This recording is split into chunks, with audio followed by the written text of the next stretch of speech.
다음 달 5일, 다음 주 금요일이죠. 국민의힘 대선 최종 후보가 선출됩니다. 이제 열흘이 채 남지 않은 상황인데요. 어제 국민의힘 당 선관위에서 여론조사 문항 최종의 경선룰을 또 확정하기도 했습니다.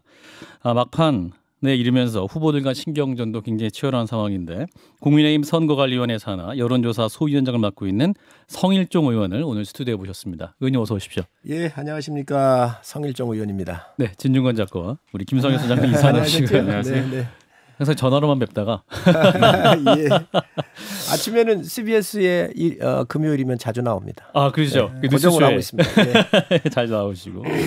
자, 일단 어제 국민의힘에서 최종 경선룰이 확정됐습니다. 여론조사 문항 질문 방식 워낙 또 후보들 간에 예민한 문제여서 좀 고생하셨던 것 같은데 어떤 부분 가장 신경 쓰셨던 겁니까? 사실 전에 보면 여야를 막론하고 이 여론조사 때문에 분당 사태까지 가고 뭐 극한적 상황까지 가잖아요. 예. 이번에 저희 당은 그렇게는 안 했습니다. 사전에 다 조율이 됐고요. 또 보니까 네 분의 후보가 계신데 둘둘 나뉘었어요. 그래서 그것을 잘 이 접점을 찾았다고 말씀드릴 수 있습니다. 예. 그러면 질문을 딱 한 개만 하는 건가요? 그러니까 여론조사를 할 때? 이제 가상의 대결을 이렇게 불러드리고 예. 마지막엔 4명 중에서 1명을 선택하는 거죠. 그러니까 그렇군요. 문항은 이제 좀 길어지는데 결론은 하나지요. 예, 그러니까 예. 그래서 큰 틀에서 좀 예. 긴 하나의 문항이다. 그렇습니다. 이렇게 하면 양쪽의 주장들을 서로 다 믹싱을 해서 되겠군요. 역선택에도 최대한 방지하도록 했다는 말씀을 드립니다. 뭐 결과적으로 홍준표 후보가 요구한 사지선다에 가까워졌다는 평이 나오고 있거든요. 그러다 보니까 선관위가 홍캠프 손을 들어준 게 아니냐 이런 얘기도 나오고 있어요. 그런 건 아니고요. 네. 아무래도 통계학적으로 문제가 있습니다. 분별력의 문제가 있고요. 네. 그래서 우리가 통계학자 아주 저명한 분들을 다 모셔왔습니다. 예. 소위원회에서.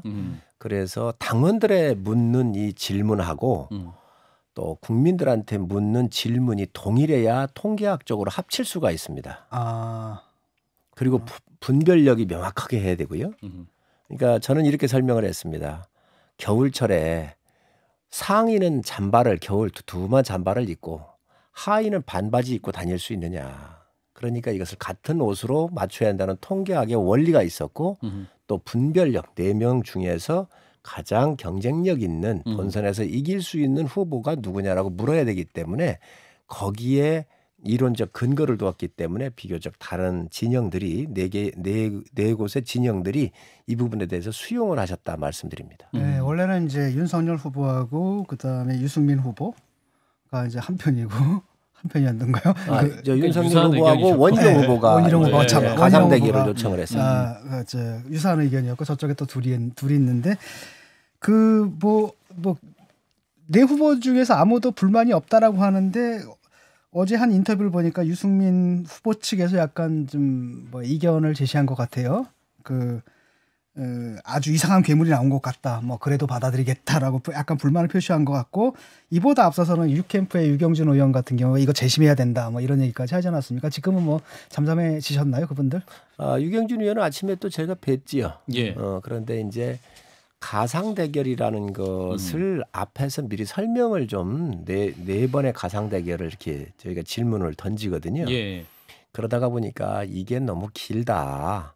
이 말씀이세요. 그래서 이걸 빼고 그냥 1대 민주당의 후보에 대해서 4명 중에 누가 이길 후보냐 이렇게 좀 해달라 그 이야기신데 또 가상 대결을 요청하는 후보도 또 계시잖아요. 예. 또 가상 대결을 하면서 이게 이제 제가 봤었을 때는 나름대로 또 판단할 수 있는 시간적 여유가 있을 거예요. 들으시면서. 그렇기 때문에 통계학적으로 봤었을 때 그 전문가들의 의견을 더 수용하는 게 더 중요했다 이렇게 보여지고 문항은 좀 길어서 약간 불편할 수 있는데 그래도 양쪽 진영을 잘 이렇게 배려를 해서 절충안이라고 보시면 되겠습니다. 문항 길어서 그 국민들이 듣다 끊어버릴 수도 있다고 그러시는데 그것도 예상을 했습니다. 그래서 그에 맞는 충분한 배수가 좀 있고요. 그런가요? 예, 그렇습니다. 근데 이제 오늘 오후 이제 언론 보도에 이제 굉장히 이제 후보들이 좀 예민해진 상태여가지고 그 이제 홍준표 캠프에서 선거관리위원회 이제 그 중립성 위반 여지가 있는데 문자 메시지가 살포되고 있다. 이제 그 당 선관위에 고발했다고 그러는데 그 내용 혹시 파악하신 건 있으세요? 당 선관위를 고발을 했다고요? 아니 당 선관위에 이제 문자 메시지가 어떤 중립성 위반하는 메시지가 살포되고 있다. 저는 그건 처음 들었습니다. 제가 문자 폭탄은 많이 받았는데 예. 이런 안으로 해달라고 그런 것은 받았는데 그렇군요. 그 내용은 제가 파악을 못했습니다. 오늘 너무 바빠서 또 국회 운영위가 있어가지고요. 국정감사에 참여하느라고. 네. 예, 그러니까 지금 사진 자료로 좀 제작진이 띄워주셨는데, 그러니까 이제 그 경기도 국민의힘 수원시갑 당협위원장이 이제 특정 후보를 선택해 주십시오. 그리고 문자 투표가 어려우신 분들에게 연락을 주시면 도와드리겠다. 이런 내용이 있어가지고 이번 문자가 좀 대리 투표 의혹도 있지 않냐라고 홍준표 캠프에서 고발 조치했다고 하는데 이 부분은 어떻게 보세요, 의원님? 저런 것들이 있으면 선관위가 또 열리니까는요. 진상을 파악을 해서 문제가 있으면 엄중 조치를 하도록 그렇게 하겠습니다. 그리고 또 이 홍준표 캠프에서 굉장히 또 민감한 것 같은데 ARS 본인 인증 절차도 필요하다. 그거를 이제 그 경선 시에 절차를 조속히 도입해서 당 경선을 좀 공정하게 해달라 이런 요청도 하고 있는 것 같은데. 그거는 요청된 게 맞습니다. 맞는데 저희가 검증을 해보니까 걱정 안 하셔도 되고요. 비교적 나이 드신 분들이 당원 가입을 할 때 통장으로 가입하신 분이 있습니다. 통장이요? 예, 그러니까 1,000원씩 빠져나가는데 당비로 나가는데 그게 이제 휴대폰 같은 경우는 정확한데 통장으로 1,000원씩 이렇게 빠져나갔었을 때는 저희 당원에 가입을 할 때 생년월일을 기입하게 돼 있거든요. 그래서 그 생년월일이 틀릴 경우도 있습니다. 간혹. 근데 아주 뭐 그냥 그 유성 별똥이 하나 떨어질 같은 확률인데 그런 것 같은 경우는 어쩔 수가 없거든요. 그래서 그런 경우에 대한 것들 이의 제기였었는데 저희가 토론을 해서 이건 어쩔 수 없겠다라고는 결론을 했습니다. 그렇군요. 엄청나게 민감하네요. 확률론적으로 의미가 하나도 없는데. 예, 한 통 한 통 투표 한 통 한 통이 굉장히 민감한 것 같습니다. 예. 한편 이제 국민의당 안철수 대표 그 11월 5일 경선 전까지 출마 선언을 예고하고 있죠. 이제 그래서 의원께서도 이제 국민의당과의 통합 작업 실무도 주도하셨는데 안철수 대표 쪽 상황은 어떻게 보고 계십니까? 안철수 대표는 국가적 자원이시고 정치적으로도 봐도 대선에 출마하셨었고 큰 그릇이니까 제가 볼 때는 마지막 어느 순간이 되면 국가에 어떤 역할을 해야 되는지 또 이 선거의 공간에서 본인이 어떤 역할을 해야 되는지를 잘 아실 거라고 저는 생각을 합니다. 그래서 뭐 본인이 또 기적 같은 일이 일어나서 또 1위로 가신다고 하면 또 가실 거고요. 그렇지 않고 국가의 운명에 본인이 일정한 부분을 기여해야 된다든지 이런 판단이 드시면 아주 적절한 타이밍에 합치든 또 계속 가시든 나름대로 결정을 하실 것으로 예상을 합니다. 너무 포괄적으로 말씀하시는 것 같습니다. 지금은 모든 가능성을 열고 가야지요. 그런가요? 예. 그러니까 이준석 대표 같은 경우는 굉장히 박빙의 승부가 예측된다고 말씀하시기 때문에 안철수 대표 같은 경우는 굉장히 일정 수준 이상의 지지율이 나오는 분이잖아요. 그렇기 때문에 이제 이분의 또 변수도 굉장히 중요하다고 볼 수 있을 것 같은데요. 그러면요, 충분히 가능성이 있지요. 예. 그런 것들을 안철수 대표가 저는 알고 계실 거라고 생각을 합니다. 그 부분에서 국민의힘과 국민의당이 함께할 수 있는 부분이 있다. 그러면요. 서울시장도 함께 우리가 그 경선을 했었고요. 또 많은 부분이 거의 같습니다. 그렇기 때문에 그런 부분들은 물밑에서 충분히 대화가 있을 수 있다고 생각을 합니다. 그렇군요. 좀 시기가 지나면서. 예. 알겠습니다. 자, 그리고 그 윤석열 후보 이제 광주 일정을 앞당기겠다고 지금 말씀을 하고 계시죠. 근데 이를 두고 이제 김어준 씨가 윤석열 후보가 광주를 빨리 가겠다는 것은 이제 계란을 맞는 봉변을 보여줌으로써 이 막판 보수층 지지를 끌어내기 위한 것이다라고 오늘 아침에 방송에서 얘기를 했는데 정치에서는 그런 사건 일부러 만들어내기도 한다 이런 발언을 했습니다. 이 발언 어떻게 들으셨어요, 의원님? 방송을 진행하시는 분들은 공인이지요. 그래서 설사 그런 것들이 있다 하더라도 말려야 될 사람 아닙니까? 그래서 발언에 좀 조심을 하셨으면 좋겠다 말씀드립니다. 네, 진 작가님. 좀 김어준스러운 발언이라서. 윤 후보와 관련된 또 다른 의혹이 있지 않습니까? 고발사주 의혹 핵심 인물인 손중성 검사 구속영장이 기각됐어요. 그래서 뭐 이거 가지고 이제 여러 가지 논란이 있는데 국민의힘에서는 이제 공수처를 좀 비판하고 있지 않습니까? 어떻게 보고 계십니까? 공수처의 수사 상황에 대해서는? 저는 공수처가 정말로 문제가 있으면 시간을 충분히 가지고 범죄를 입증할 수 있도록 해야지 정치적으로 휘둘려서는 안 된다고 생각을 합니다. 예. 우선 이 포인트는 경선이 있잖아요. 그러니까 아마 거기에 맞추다가 보니 여러 가지 문제점이 있다라고 좀 수사한 과정상에 여러 문제점이 있으면 절차에도 문제가 있고요. 그리고 좀 앞으로 더 나가서 좀 우리가 살펴볼 것 같으면 우리 진 작가님도 잘 아시겠지만 작년 4월 상황을 봐보면 2월 달에 검찰에 인사가 있었거든요. 윤석열 청장이 살아있는 권력에 대해서 저항을 하고 수사를 하니까 인사를 하면서 윤석열 전 검찰총장의 팔다리를 다 잘랐어요. 수사정보기획관 같은 경우도 본인이 요구한 사람이 있는데 손준성 검사 지방에 있는 분을 데려다 놓고 다 내보냈잖아요. 그래서 고립무원에 포위조로 완전히 포위되어 있어가지고 윤 총장이 아무것도 할 수가 없었습니다. 그 상황에서 뭐를 서로 고발 사주를 하고 했다고 하는 것은 저는 그 당시의 상황으로 봤을 때 국민이 그걸 모르겠나. 국민이 현명하시기 때문에 전 그 우선 상황부터 보더라도 맞지 않다 이렇게 보여지고요. 그 이후에 또 조성은 씨라든지 그 박지원 국정원장하고 여러 차례 만나면서 말이 바뀌고 여러 가지 했었던 이런 것들이 이제 공작 사주가 돼버린 거지요. 그런 여러 가지 것들을 봤었을 때 이 수사에 대해서는 당연한 결과가 아닌가 저는 그리 보고 있습니다. 그 손준성 그 수사정보정책관 같은 경우에는 그 당시에 이제 뭐 이 민주당에서는 뭐 판사 사찰 문건이라고까지는 하는데 어쨌거나 판사 동향 문건을 검찰총장의 관심 사항에 대해서 작성해서 제출한 것은 사실이지 않습니까? 그런 관계를 보면 이렇게 대면대면한 사이였다 이렇게 보기엔 좀 어렵지 않나 이런 의견들도 많이 있던데요. 당시에 판사 동향 문건도 그렇습니다. 관례적으로 해왔다고 하는 거잖아요. 그래서 그게 무슨 공판으로 넘어갔었을 때 어느 판사는 성향이 어땠고 이래이래 하더라 해서 통계치 같은 거 이런 걸 한 것이지 예. 개인의 사생활이나 아니면 뒷조사를 한 건 아니란 말이지요. 그건 그때 다 밝혀졌고 언론 찾아보시면 나올 거예요. 그렇기 때문에 우리가 그런 부분들은 다 이해를 하고 가야 된다.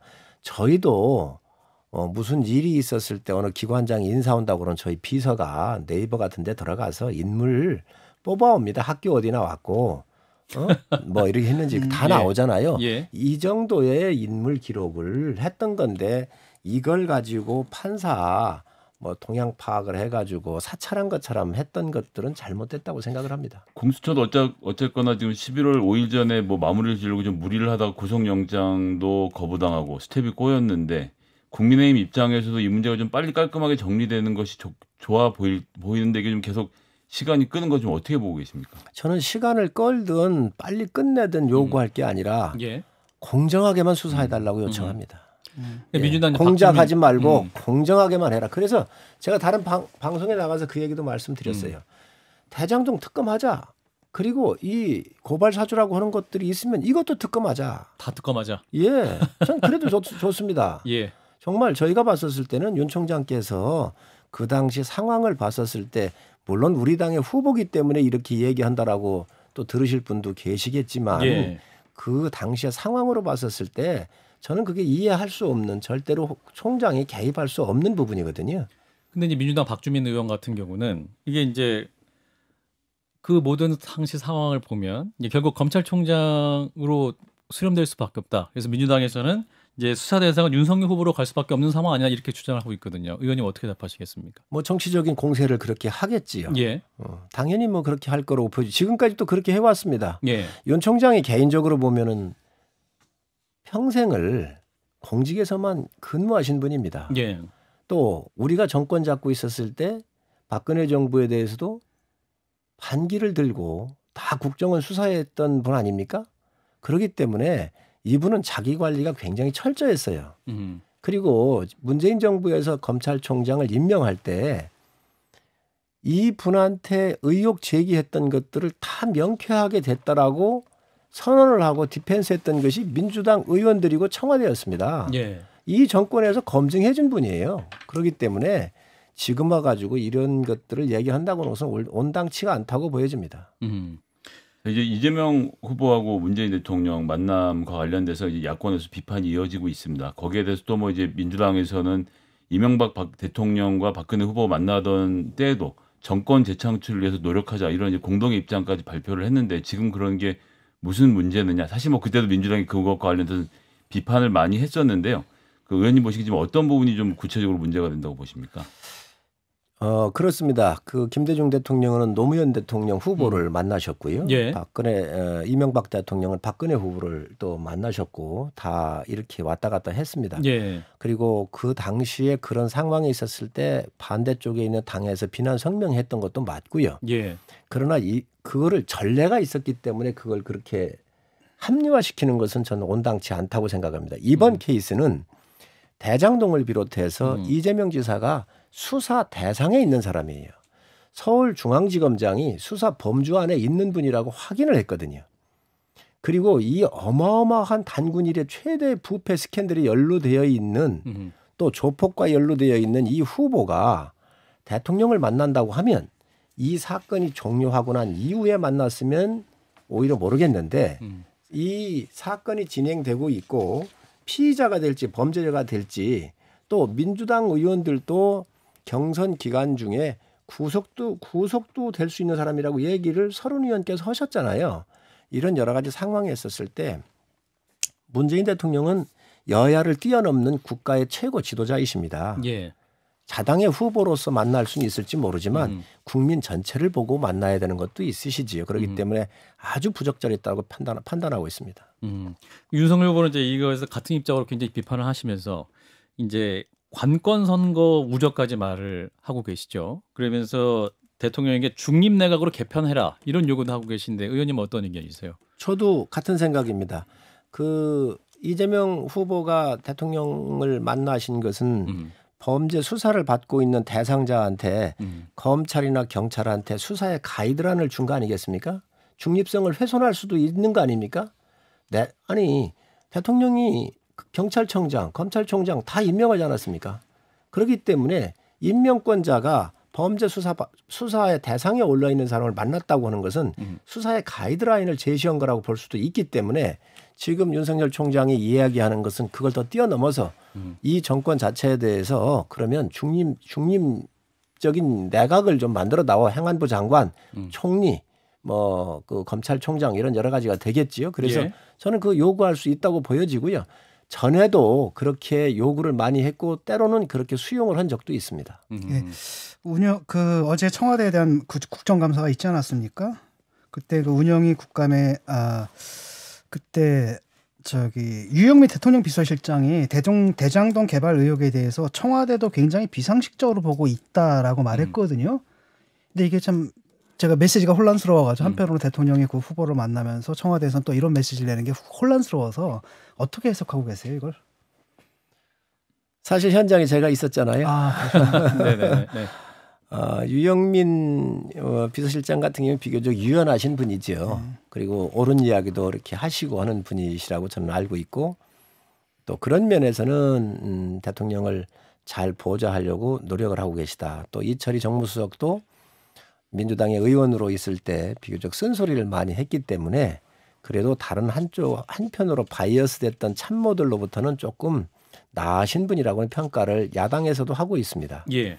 근데 어제 그 말씀을 하셨는데 저는 그 말씀 워딩에 대해서는 정확한 이야기라고 생각을 합니다. 정확한 이야기라고 생각을 합니다. 그래서 저는 그런 방향으로 청와대가 방향을 잡아야 한다고 생각을 합니다. 그래서 특검은 이제 국회의 몫이다라고 공을 넘기기도 했는데 마지막엔 또 그렇게 빠지시더라고요. 근데 그거는 맞습니다. 예. 여야가 합의를 해야 되는 부분이지만 예. 대통령 중심제 하에서 여당은 청와대하고 한 몸입니다. 그렇기 예. 때문에 대통령께서 특검에 대한 의지를 밝히셔야 여당도 움직인다고 보여지고요. 또 저희 때도 그랬고 지금 민주당도 그렇고 똑같습니다. 그래서 대통령의 의지가 굉장히 중요합니다. 대통령 입장에서 근데 특검에 입장을 밝히면 또 그 정치적으로 또 오해받을 수 있기 때문에 청와대에서는 어떤 입장을 내기도 어려운 상황 아닐까요? 이재명 후보 쪽에서는 그렇게 또 얘기를 하겠죠. 네. 또 뭐 대통령을 공격을 하겠지만 진실에 지금 그러면 이렇게 보시면 돼요. 검찰이 지금 수사를 공정하게 하고 있나요? 유동규가 버린 이 휴대폰에 대해서 문이 안 열려 있다 그랬어요. 근데 열려가지고 바깥에 나가가지고 그걸 경찰이 조섰잖아요. 뭐라 할 거예요. 유동규가 쓰던 핸드폰을 제3자가 갖고 있는데 이것을 압수수색 영장을 하니까 청구하니까 이걸 안 하고 검찰이 가서 찾아온 거 아닙니까? 압수수색 영장을 대통령께서 뭐라고 지시하셨느냐면 신속 정확하게 빨리 하라 그랬거든요. 예. 그런데 이 지시가 있은 이후에 3일 뒤에 압수수색을 나갔는데 신용만 하고 시장실하고 부속실은 또 안 했습니다. 이러한 부실 수사를 하는데 이게 믿을 수 있겠습니까? 그렇기 때문에 국민의 70%가 넘는 분들이 특검으로 가야 되겠다고 요구하는 것이죠. 이거를 저는 여당이 수용하시기 바랍니다. 예, 그 국정감사에서 했어야 할 일들을 요즘 좀 하고 계신 것 같아요. 김은혜 의원이라든지 그 황무성 녹취록 이런 거 있지 않습니까? 논란이 있는데 그 의원님께서 최종지 시자를 뭐 누구라고 보십니까? 당연히 이재명 시장이라고 보고 계시겠죠? 아, 그럼요, 진 교수님. 왜 그러냐면 이재명 지사가 황무성 도시개발공사 사장을 임명을 했습니다. 예. 1년 7개월 남겨놓고 잘랐거든요. 저는 시장이 비겁하면 안 됩니다. 자기가 일을 잘못하거나 문제 있으면 사장을 불러다가 본인이 직접 사표를 받아야지 밑에 부장 정도 시켜가지고 그걸 내쫓았다? 그러면 그 밑에 사람이 시장의 지시 없이 하겠습니까? 항명이자 인사권에 대한 도전이고 있을 수 없는 하극상입니다. 예. 그렇다고 한다면 이 시장이 굉장히 무능한 겁니다. 그리고 그날 화천대유가 만들어졌습니다. 있을 수 없는 일들이 벌어졌거든요. 이 녹취록이 나온 거예요. 이런 상황 하에서 지금 특검으로 안 갈 방법이 있습니까? 특검이 지금 차고차고 넘쳐서 흘러내리고 있습니다.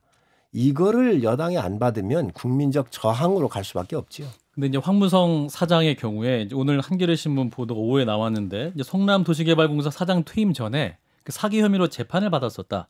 그래서 2014년 사장 때 기소가 돼서 2015년에 징역 10개월을 받았고 당시에 이제 성남시와 회사에 알리지 않아서 뒤늦게 이제 감사해서 감사를 받은 거다. 그래서 또 사퇴 종용보다는 이 퇴임 전에 이 사기 혐의 재판을 받았기 때문에 그런 과정 속에서 퇴임한 것이다. 어떤 대장동을 위해서 이제 뭐 사퇴 종용을 한 건 아니다라는 이제 그러한 또 보도가 나오고 있거든. 이 부분 어떻게 봐야 될까요? 저는 그 보도를 지금 아직 보진 못하고 지금 처음 듣는 예. 이야기인데요. 만약에 그렇다고 한다면 시장이 더 나서야 되는 거 아닌가요? 직접 사장을 불러서 이러이러한 문제가 있는데 해명 기회를 줘야지요. 그리고 그 해명이 불충분하거나 사직을 시켜야 될 합당한 이유가 있다고 한다면 그거는 시장이 하는 게 맞습니다. 그거를 뭐 저 밑에 있는 직원을 시켜가지고 몰아내고 거기에 박살 난다고 하지 않습니까? 사장님이나 녹취록 내용상으로 이 사표를 안 내시면 박살 납니다. 그런데 박살을 누가 내겠습니까? 이재명 시장이 내겠지요. 그래서 이거는 하극상에 가까운 일인데 어찌 됐든 이재명 지사가 인사를 이 황 사장을 잘라내는데 개입이 안 됐다 하더라도 무능한 것이고요. 또 시켜서 했다면 더 큰 문제인 거죠. 그래서 또 뭐 이런 이재명 지사와 관련된 국정감사에서 모든 의혹들을 모아서 위증 혐의로 고발을 하시겠다라고 최근 입장을 밝히신 걸로 알고 있는데 뭐 초과이익 환수 조항도 그렇고 이재명 후보의 변호사비 대납 의혹도 그렇고. 근데 이제 문제는 상임위의 의결이 있어야 위증 고발이 되는데 이건 정치적으로 풀어가실 문제라고 보시는 건가요? 여당 여야 합의가 있어야 위증을 하잖아요. 예. 그렇게 하는데 어쨌든 저희는 추진할 겁니다. 그리고 여당이 이거에 대해서 피한다면 피하는 대로 국민한테 알릴 것이고요. 예. 저희는 뭐 당론으로 추진할 겁니다. 여당 협조 없이는 사실상 좀 어려운 상황인데 그럼에도 불구하고 그렇습니다. 그러나 그 프로세스가 가다가 어딘가에선 막힐지 모르지만 저희는 추진을 해야죠. 알겠습니다. 그리고 이제 그 검찰 수사 과정에서 김만배 씨가 곽상도 의원에게 연락을 해서 이제 인허가 등의 편의를 받으면 추후 이익금을 나눠주겠다 이런 제안을 했고 그 후에 이제 아들을 입사시켰다 이런 주장도 나옵니다. 이 부분은 어떻게 보십니까? 저도 그 부분은 뭐 듣기는 했는데 예. 글쎄 곽상도 의원께서 제가 봤을 때 인허가에 관련되는 것들이 전혀 관련이 없거든요. 예. 그렇기 때문에 왜 그런 이야기가 나왔는지 모르겠고 만약에 그런 것들이 명백히 밝혀지면 사법적 처리를 받아야지요. 당시에 이제 오늘 추가 보도 나오는 것들 보니까 하나은행 컨소시엄 구성하는 데 있어서 컨소시엄 구성에서 성대 동문인 것을 그 이제 곽상도 의원이 성대 동문이고 또 하나은행의 이 좀 마무리해야 회장도. 돼서요. 예. 예, 요즘을 짧게 답변해 주십시오. 은행은 손해 나면 절대로 안 합니다. 그리고 은행은 리스크가 있으면 안 합니다.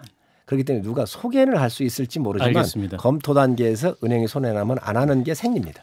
예, 여기까지 말씀 듣겠습니다. 네, 국민의힘 성일종 의원이었습니다. 고맙습니다. 네, 감사합니다.